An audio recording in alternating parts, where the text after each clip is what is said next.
Assalamu alaikum wa rahmatullahi wa barakatuh. Welcome back to Hilaal Live. Thanks for joining us on Channel 347.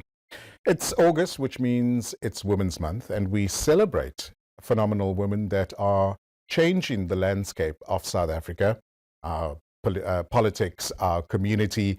But is there enough that's been done within our communities to highlight the work that people are doing, but at the same time, encourage those very same people to do more and to make a difference? And today we have in studio, very honored to have in studio, Member of Parliament for the Western Cape Provincial Parliament, representing the EFF, Sister Aishah Cassiem. Assalamu alaikum.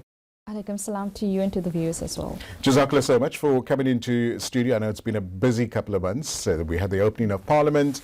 You guys were, on the ground ensuring that the public knows about your manifesto and, XYZ. So have you recovered? I don't think yet. I think in the EFF we're always on the ground, always hitting the ground with programs. Like I said previously, it's not an election thing. Yeah. We do it throughout the year. Alhamdulillah. Yes. You've played a pivotal role when it comes to politics, when it comes to shaping our community and enhancing some of the work that our community do. What are some of the projects that you've managed to get involved in and with, especially to enhance the way women are treated, for a lack of better words, or the lack of opportunities to create for those very same women? Yeah, I think that there are many community projects that I've been involved in, and specifically through the EFF as well, because like I said, the programs in the EFF doesn't just stop with elections. On a daily basis, we've got the Labour Days, we've got the Gender-Based Violence Days. Okay. And with it being Women's Month, let me firstly say, yes, it's a month to celebrate women. It's a month to celebrate the successes of women, and also to remember the thousands of women who marched to the Union buildings in August 1956 to protest against past laws, and also to stand up for women's rights.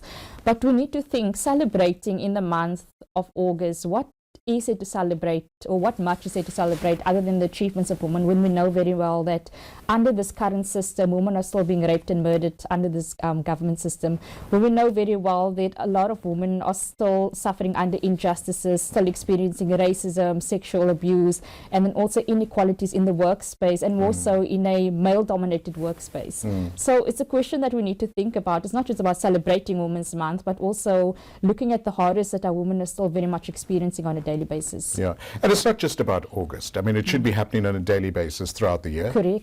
Day in, day out, month in, month out. But at least there is an opportunity for various projects to be highlighted in August so that it can continue, the work can continue. You were chatting about GBV and the various projects. There's still so much that is happening in South Africa with regards to gender-based violence. Where do you think we've fallen short? And what should we be doing to lessen that burden that our women and children are going through? Let me start off by saying, let's focus on the Western Cape, seeing that we're in Cape Town currently. If you look at the period of 2013 to 2023, the murder rate in the Western Cape alone increased by 43%. Wow. And we know very well, with it being Women's Month, a lot of those murdered in that percentage include women and children. Yes. And then when we look at our poorer communities, we know very well that a lot of the gender-based violence cases are going missing in our police stations, or there's not much attention given to it. Right. If you look at farming areas, there's no place of comfort or safety to run to for lots of women in poorer communities, especially in the middle of the night when they get raped. Where do they run to? There's no mobile police station. The closest police station is an hour away.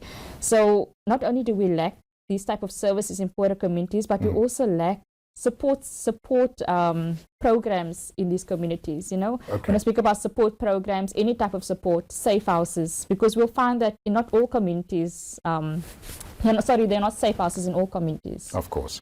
Yeah, I think it's a massive problem that we need to encounter, and hopefully going forward, a lot more priority is given to those types of issues so that our community can be better protected. Being part of the community, I know that you were involved, for example, with the mobile library that was established not too long ago. Talk to us about that. So the pop-up library, that's a project that I established in 2017. So like I said, there's no police stations in our poorer communities in farming areas. The same with libraries. We'll find, like in a place like Mitchell's Plain, you'll have libraries in the areas where you'll have the normal, or rather residents live. But in the farming areas like Philippi or the Philippi horticultural area where there's over 20 farming communities, you'll have absolutely no library. So those are the areas which we focus on with the pop-up library. We'll go there. We'll establish a pop-up library, or also a mobile pop-up library, and we'll bring we'll bring the services to those in need, specifically poor kids. And I'm sure it's made a difference because it now allowed the community to focus on something other than what they would normally do on a daily basis. And these all enhance the living standards of everybody as well. Did you find that a lot of the community were drawn to that? We found that not just kids, because our focus was mainly kids, but we found that a lot of adults couldn't read and write. Oh, my And then word. when we discovered that, we started rolling out more programs as well. And it didn't stop there with the pop-up library and how to do your sieve and whatever. We even brought things in like photography skills. Nice. I mean, you don't have to go and study to be a photographer. Gain skills from, if you look at some of or I won't say that a lot of these informal settlement people have access to internet, but these are some of the methods that we can use. Go onto the internet, gain some skills, and you don't have to go and study to be a photographer. These are some of the things that we try to encourage these learners to do as well, or rather these residents to do as well. Okay. Gender equality, we find it in the workplace, we find it in community, just in our community alone. We find it in our scholastic environment, our university, our higher learning as well. What have you identified over the last couple of years that you've been in politics, but maybe as a journalist or in the journalism industry as well?